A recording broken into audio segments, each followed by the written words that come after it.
teman-teman semua, kami dari kelompok 37 kelas C.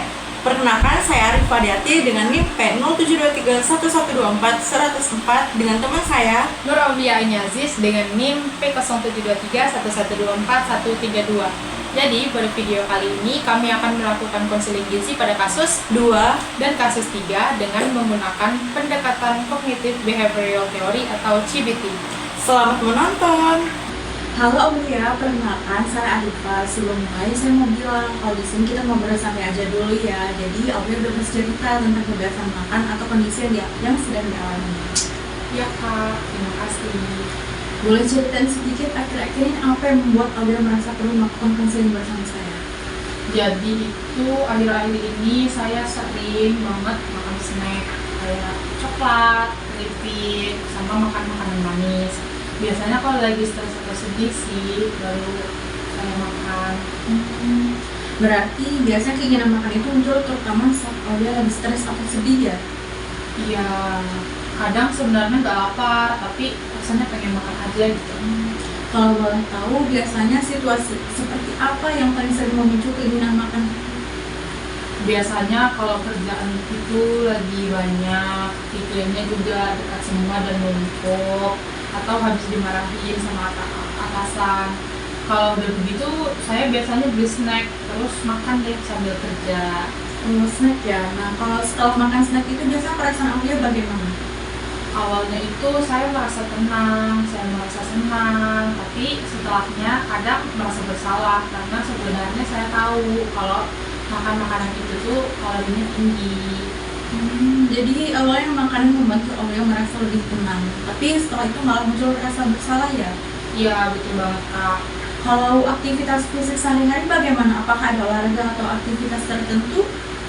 Saya itu orangnya jarang olahraga sih Kak, kebanyakan duduk di depan laptop karena kerjaan. Oke, saya sudah cukup nih mendapat gambaran. Jadi masalah utamanya bukan hanya sejenis makan yang dikonsumsi, tapi juga adanya kebiasaan makan sebagai respon ketika Aulia sedang stres atau sedih. Nah, menurut Aulia sendiri nih, perubahan apa yang paling ingin dilakukan dari kebiasaan ini? Saya itu sebenarnya pengen banget mengurangi makan makanan snack kalau lagi stres. Soalnya saya merasa sudah terlalu sering. Oke, kalau kita buat target yang sederhana dulu, bagaimana kalau dalam 1 minggu ke depan Aulia mencoba mengenali dulu kapan keinginan makan karena stres muncul, lalu tidak langsung mengambil makan snack. Bisa sih Kak. Jadi target kita bukan langsung melarang Aulia makan snack sama sekali ya. Targetnya lebih realistis, misalnya selama 1 minggu, setiap kali merasakan makan karena stres, Aulia berhenti sebentar dan mengecek apakah benar-benar lapar atau hanya sedang ingin makan karena emosi. Jadi nggak harus langsung berhenti makan snack gitu ya Kak? Betul, kita lakukan secara bertahap supaya lebih mudah dipertahankan. Nah, saya mau menunjukkan satu media sederhana untuk membantu Aulia. Nah, di poster ini ada 3 langkah. Ini ada stop, cek, dan pilih. Nah, jadi ketika keinginan makan muncul karena stres, pertama stop, jangan langsung mengambil makanan. Terus kalau yang kedua cek, itu cek lapar atau enggak? Aulia bisa bertanya ke diri sendiri, misalnya saya benar-benar lapar atau sebenarnya sedang stres, sedih, atau bosan. Kalau misalkan saya nggak lapar, Nah, itu masuk ke langkah yang ketiga, yaitu pilih. Aulia bisa memilih aktivitas selain dulu, misalnya kayak minum air putih, tarik nafas sebentar, jalan-jalan kecil, mendengarkan musik, atau ngobrol dengan teman. berarti mengganti kebiasaan makan dengan aktivitas lain ya? Iya, itu salah satu cara supaya otak kita nggak perlu menghubungkan stres dengan makanan. Terus kalau misalkan saya tetap pengen makan setelah itu, Nggak apa-apa, kita nggak sedang menghukum diri sendiri dong. Kalau setelah dicek memang lapar, Aulia tetap boleh makan. Yang penting kita belajar membedakan antara lapar fisik dan lapar karena emosi. jadi lebih ke belajar sadar sama alasan saya makan ya? Nah, betul banget. Menurut Aulia dari cara tadi, seberapa yakin Aulia bisa mencoba selama 1 minggu ke depan? Mungkin sekitar 8 dari 10 kali Kak. Bagus. Nah, kira-kira apa yang mungkin menjadi hambatannya? Mungkin ya kalau lagi di deadline dan stres banget, saya bisa melupakan makan kecil tadi. Kalau begitu, bagaimana kalau posternya Aulia simpan di dekat meja kerja atau sebagai wallpaper HP supaya mudah diingat? Oh bisa banget Kak. Bagus. Nah itu aku juga bisa mencatatnya sesederhana mungkin setiap kali keinginan makan muncul, seperti sedang merasa mau apa, ingin makan apa, dan akhirnya memilih melakukan apa. Kak, akan saya coba. Jadi untuk 1 minggu ini target kita adalah mengenali pemicu makan emosional dan mencoba langkah yang tadi di poster stop, cek, pilih sebelum mau mengambil snack. Minggu depan kita evaluasi lagi ya.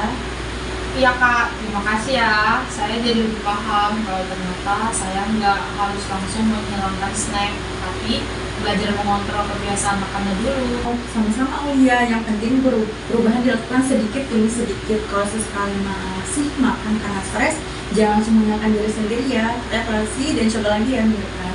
Oke Kak. Halo, perkenalkan saya Aulia sebagai konselor hari ini. Sebelumnya namanya siapa? Saya Arika, Kak. Baik Arifah, usianya sekarang berapa dan kesibukannya apa? Usia saya 23 tahun dan seorang mahasiswi, Kak. Jadi sebelum kita mulai hari ini, saya cuma mau ngobrol santai aja mengenai kebiasaan makan Arifah, terutama soal sarapan. Nah, nanti Arifah itu bisa cerita sesuai dengan keadaan Arifah sendiri. Dari cerita itu, kita coba telaah dan kita coba cari apa sih alasan Arifah sering melewatkan sarapan dan kira-kira perubahan apa yang paling mungkin Arifah lakukan. Nanti dari situ kita juga menentukan kesepakatan dan target kita bersama. Gimana, apakah Arifah bersedia? Bersedia, Kak. Oke, kita mulai dari kegiatan sehari-hari ya. Nah, kalau tadi sebelum Arifah kuliah itu biasanya ngapain aja? Biasanya bangun, mandi, siap-siap, terus langsung berangkat ke kampus, Kak. Oke, Arifah biasa bangun jam berapa sih? Sekitar jam 6, kadang lebih, Kak.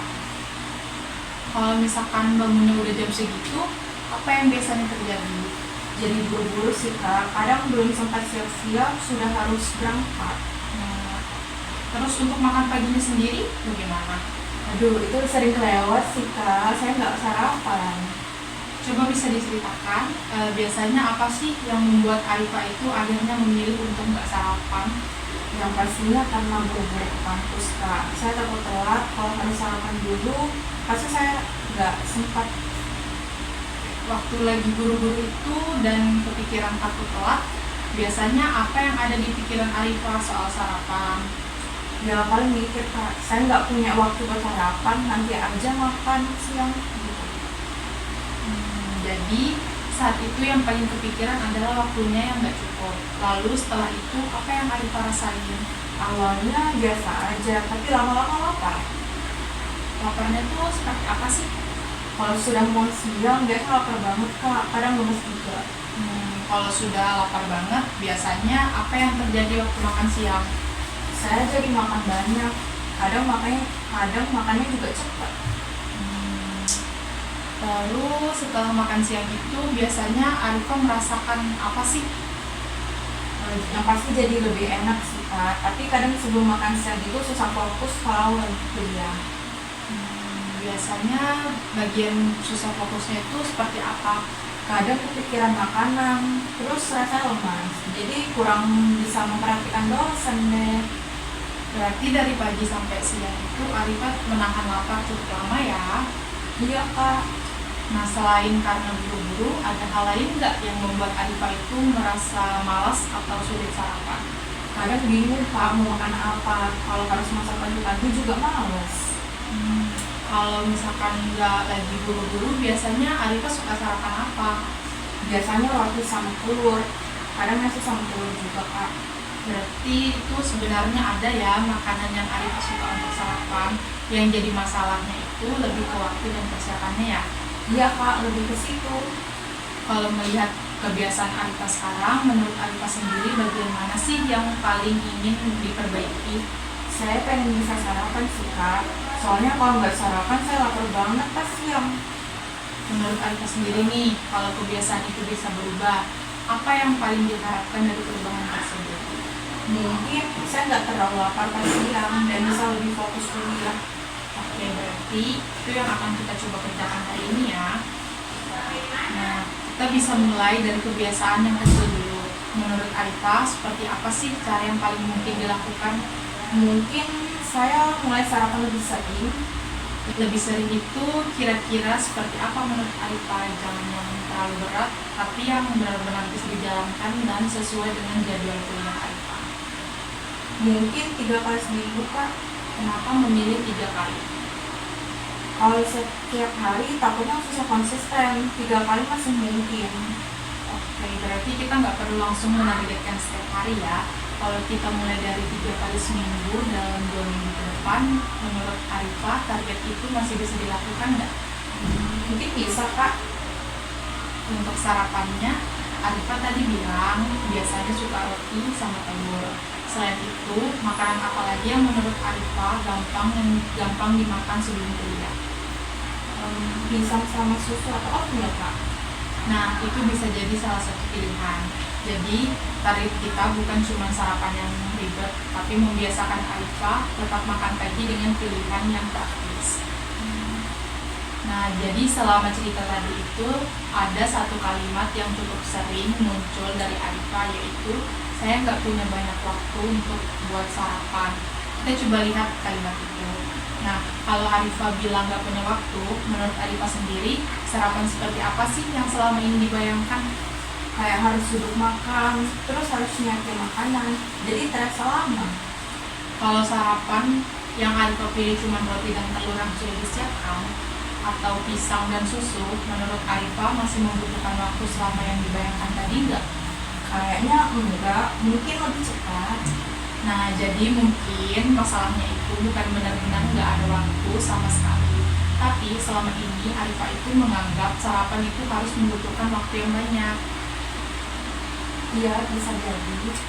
Nah, itu coba Arifah ubah kalimat saya nggak punya banyak waktu buat sarapan menjadi kalimat yang lebih sesuai dengan keadaan Arifah. Mungkin saya memang buru-buru, tapi saya masih bisa pilih sarapan yang praktis. Nah, itu lebih realistis. Nah, kita itu nggak bilang Arifah punya banyak waktu, tapi kita cari cara supaya Arifah ini bisa makan dan bisa tetap sarapan di waktu yang sedikit itu. Sekarang, kita coba cari tahu apa yang bisa Arifah ubah dari kebiasaan sebelum tidur. Karena salah satu masalahnya adalah persiapan, kira-kira apa sih yang bisa Arifah lakukan di malam sebelumnya? Mungkin menyiapkan sarapan ya, Pak. Coba ceritakan kalau Arifah mau melakukan hal itu, kira-kira malamnya harusnya melakukan apa? Misalnya saya mau makan roti sama telur nih, Kak. Telurnya saya siapkan, rotinya juga saya taruh di tempat yang gampang diambil. Nah, itu salah satu ide yang bagus. Jadi pagi-pagi Arifah itu nggak perlu lagi nih mikir mau makan apa dan nggak perlu menyiapkan dari awal. Kalau ternyata pagi itu tetap buru-buru, kira-kira apa yang bisa Arifah lakukan? Mungkin dibawa ke kampus, Kak. Itu juga bisa jadi rencana cadangan ya. Nah, jadi di sini itu saya ada bawa leaflet tentang sarapan. Di sini ada beberapa informasi yang bisa Arifah lihat. Misalnya, terlalu sering melewatkan sarapan itu bisa mengakibatkan lebih mudah lapar sebelum makan siang. Makan siang dalam keadaan sangat lapar, terus itu tubuh juga terasa lemas dan konsentrasi bisa terganggu. Kalau melihat kebiasaan Arifah tadi itu, beberapa hal ini memang sesuai dengan apa yang diceritakan sebelumnya. Oh gitu ya, Kak. Terutama yang lapar banget sama susah fokus, Kak. Iya, nah di leaflet ini itu juga ada contoh menu praktis dan beberapa tips seperti menyiapkan menu makan dari malam, memilih makanan yang praktis, dan membawa sarapan ke kampus kalau memang tidak sempat dimakan di rumah atau di kos. Nah, menurut Arifah, dari tips yang ada di leaflet ini, mana sih yang paling cocok dengan kondisi Arifah sendiri? Kayaknya menyiapkan dari malam, sama kalau nggak sempat ya dibawa ke kampus. Oke, itu yang nanti kita coba. Selain itu, saya juga mau Arifah mencatat kebiasaan sarapan selama 2 minggu. Jadi, setiap hari Arifah bisa mencatat sarapan atau enggak. Kalau misalkan memang nggak sarapan, bisa dituliskan juga penyebabnya. Biar tahu penyebabnya paling sering apa, Kak? Iya, jadi kita itu nggak cuma melihat berhasil atau enggaknya, tapi kita juga tahu apa sih yang menjadi hambatan. Setelah kita ngobrol dan menentukan rencana tadi, coba ceritakan seberapa yakin sih Arifa bisa menjalankan target 3 kali sarapan dalam seminggu. Mungkin 8 dari 10 sih Kak. Kenapa bisa Arifa merasa cukup yakin? Karena sebenarnya kalau sudah disiapkan dari malam nggak perlu terlalu susah. Terus kalau menurut Arifa masih paling mungkin menghambat apa sih? Bangun kesiangan Kak. Kalau hal itu terjadi, apa yang bisa Arifa lakukan supaya tetap punya kesempatan untuk sarapan? Pastinya tidur lebih awal. Terus sarapannya sudah disiapkan memang. Kalau tetap nggak sempat, saya bawa ke kampus. Oke, jadi Arifa sudah punya cara untuk menghadapi hambatan tersebut. Kalau nanti ada satu hari nih yang nggak berhasil sarapan, menurut Arifa apa sih yang harus dilakukan? Lihat alasannya, terus besok coba lagi Kak. Nah, itu betul banget. Jadi nggak perlu langsung merasa gagal ya. Kita lihat apa yang menyebabkan itu terjadi dan cari cara supaya besok lebih mudah. Sekarang coba ceritakan kembali. Apa saja yang Arifa akan lakukan mulai besok? Saya akan coba sarapan minimal 3 kali seminggu selama 2 minggu ke depan. Menu yang praktis, terus saya siapkan dari malam juga. Nah, kalau nggak sempat makan di rumah, saya bawa ke kampus Kak. Saya juga akan catat setiap hari apakah saya sarapan atau enggak, dan apa alasannya kalau nggak sarapan. Nah, bagus banget. Nanti setelah 2 minggu itu catatan tersebut kita bisa lihat lagi untuk mengetahui perkembangan dan hambatan apa aja yang masih sering muncul. Nah, jadi dari konseling hari ini kita sudah melihat bahwa kebiasaan melewatkan sarapan itu berkaitan dengan kondisi pagi yang terburu-buru dan pikiran bahwa sarapan membutuhkan banyak waktu. Kita juga sudah mencari cara yang lebih sesuai dengan rutinitas Arifa sendiri, yaitu memilih sarapan yang praktis, menyiapkannya dari malam, membawa sarapan ke kampus jika memang diperlukan, dan mencatat kebiasaan sarapan selama 2 minggu. Semoga cara yang sudah kita sepakati bersama ini bisa membantu Arifa mulai membiasakan sarapan dan mengurangi rasa lapar berlebihan pada saat siang hari. Terima kasih ya sudah mengikuti konseling hari ini.